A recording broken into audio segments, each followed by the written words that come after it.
The PlayStation Vita proved that we can get console-like experiences on the go, and that was back in 2012. But no one bought a Vita, so that goes to the Switch. This was the first handheld home console hybrid we'd ever seen, or at least the most popular. Nintendo pulled a 4-digit IQ move here because they've always dominated the handheld space. Game Boy, DS, 3DS, they lost the crown with the N64, falling way behind the PlayStation. And yeah, the Wii infected more households than COVID could ever dream of. But that was mainly due to Wii Sports, which was the hottest thing since we found out that birds might be government drones with better surveillance than the NSA. Then the Wii U came out, and honestly, this is one of my favorite systems. I absolutely adore the Wii U, but yeah, it was definitely a catastrophic failure. So Nintendo got back up on their horse with the Switch, and it went gangbusters. And then Valve goes, hold my beer, and drops the Steam Deck. A way more powerful device than the Switch. This thing is awesome. It can run games on the level of like a PS4 or an Xbox One, while the Switch was only really capable of like PS3, Xbox 360. And this wasn't just a gaming handheld, but a full-blown PC running Linux. And funny enough, one of my buddies has a Linux penguin tattoo. He's never used Linux either. While it wasn't the first PC gaming handheld, it was the first that mattered. It sparked a full-on revolution. Handheld gaming has been around since 1979, but the past 2 years, we've seen a renaissance like never before.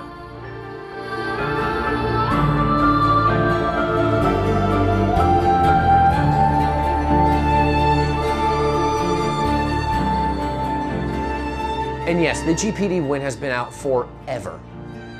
But who's really bought one of these? Then suddenly after the Steam Deck, companies like ASUS, Lenovo, MSI are all dropping handhelds. Over 12 of these devices have been released in the span of 1,406 days. And they're all trying to get their own slice of the handheld cake. And I'm not even touching Retroids or the Android emulating handhelds. These bad boys run full-blown Windows here, which isn't as optimized for gaming as SteamOS or other Linux distros, but because of anti-cheats, you could play games like Call of Duty, Battlefield, Battlefront, all these Activision Blizzard and EA games that can't launch on the deck. And trust me, I have tried, I have researched so much, all these back alleyways, other versions of Proton, to just get Plants vs. Zombies, Garden Warfare 2, running on my Steam Deck, and I can't. If you got any tips on what to do, please let me know down below. And while you're down there, click that like and subscribe button too.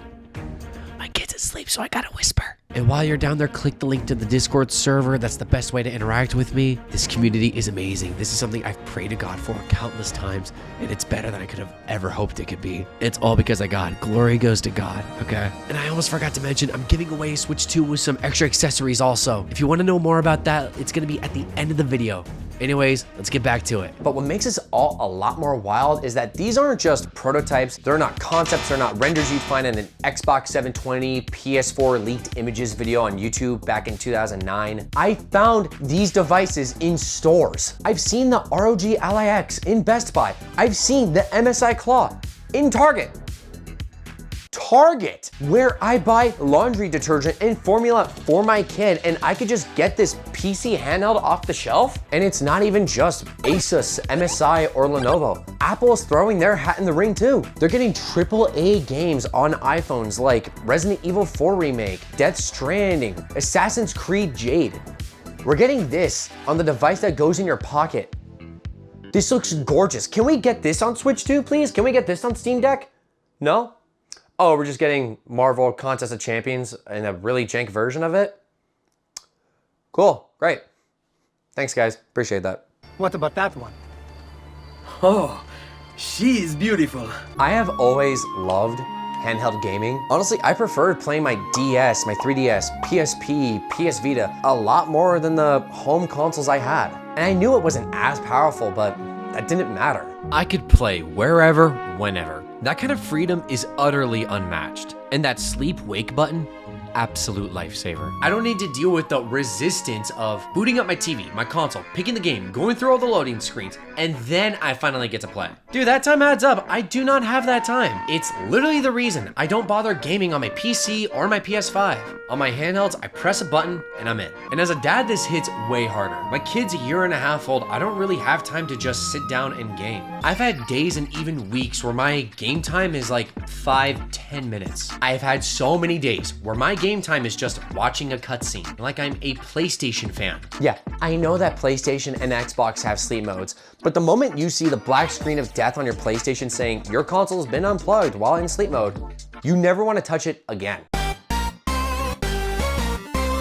Handhelds are evolving at a wild rate. Look at Aya Neo. They're dropping a new device like every few months. Hey, Aya Neo, what kind of interdimensional alien do you have locked up in that warehouse basement? You're producing these handhelds at a rate that's a little too quick for someone to not be concerned by. Are you the ones making the surveillance birds for the NSA? I think in the next like 5-10 years, we're gonna see handhelds on par with PCs and home consoles. Not replacing them, don't get me wrong. That would be retarded to think that. But to say handhelds won't play a huge part in how people play their games is just wrong. The Switch became Nintendo's best-selling system. The Switch 2 became the fastest-selling system of all time. Like I had said, the power of these little beasts are evolving fast. Most are pushing 1080p and are even capable of 120 FPS. A decade ago, we were playing, what, 480p on the 3DS?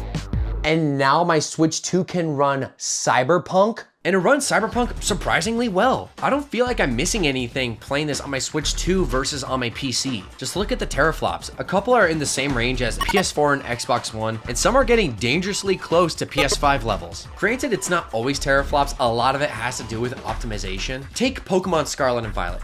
Even on a NASA supercomputer, or even more powerful than that, a Virgin's Battle Station, this still ran like crap. But Tears of the Kingdom, that was probably built for Switch 2, but on Switch 1, it looked beautiful. It ran decently, I'll say. Even better on Switch 2, of course, as we can see. And this is the magic behind it. Powerful software on weak hardware.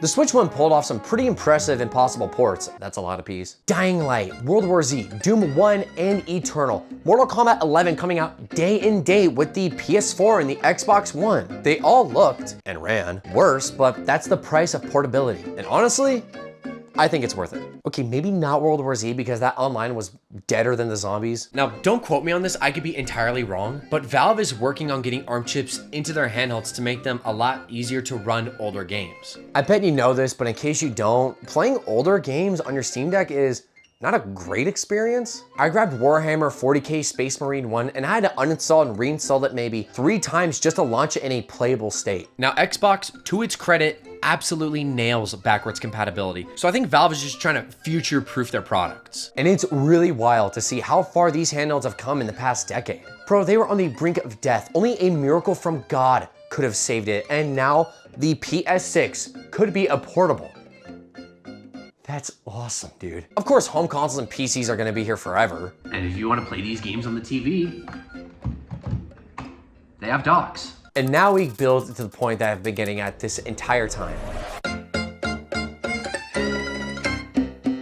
Now, let's look at the Steam Deck. On paper, not as strong compared to other PC handhelds. But that doesn't matter because SteamOS does an insane amount of heavy lifting here. The Steam Deck could run PS5 games like Spider-Man 2 and Space Marine 2 pretty well. Yeah, it's got a little bit of input lag, to be honest. Yeah, it takes kind of a bit longer for them to become decently playable. And even if they are rated verified but don't really play verified, we're getting them eventually and we're getting them quicker than we ever were. And in doing so, it makes the PS5 and the series consoles look just useless by comparison. Meanwhile, Xbox is partnering with ASUS on new ROG Ally handhelds, and I am so hyped for this. They'll run a modified version of Windows 11 that doesn't have all that background junk that bogs down the games, and they're even parodying Steam's big picture mode to feel more like a console. And I'm standing on 10 toes right now with this.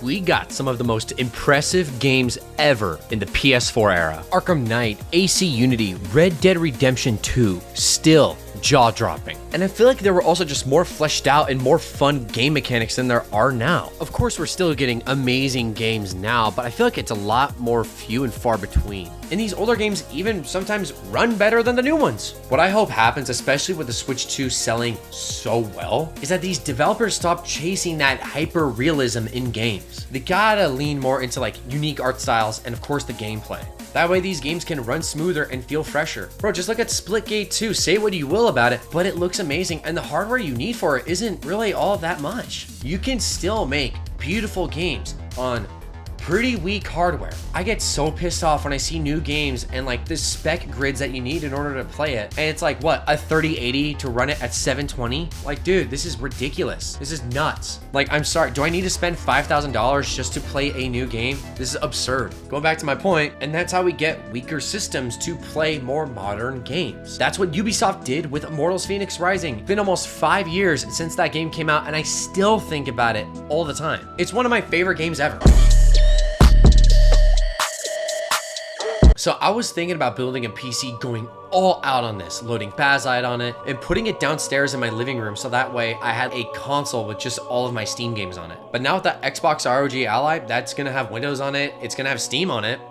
I'm just gonna get that. Whatever it costs, it'll definitely be a lot more affordable than building a whole ass rig. Probably more powerful than the PC I have right now, and I could take it wherever I want to. And that's why I said it earlier, bro. Give it a couple years, these handhelds are going to catch up with home consoles and maybe even PCs. And of course, I'm not saying like these big baller budget, pure performance PCs, but I really don't think that line is gonna matter. And again, to say that home systems, PCs, consoles would just go away, that's retarded to think that. Anyone who thinks that is just wrong. And let me know down below, do you think handheld is the future of gaming? And if you're into handheld gaming, check out my video on the Switch 2 versus the Steam Deck. Oh, I almost forgot I was giving away Switch 2. If you want to know more about my Switch 2 giveaway, click on your screen right now.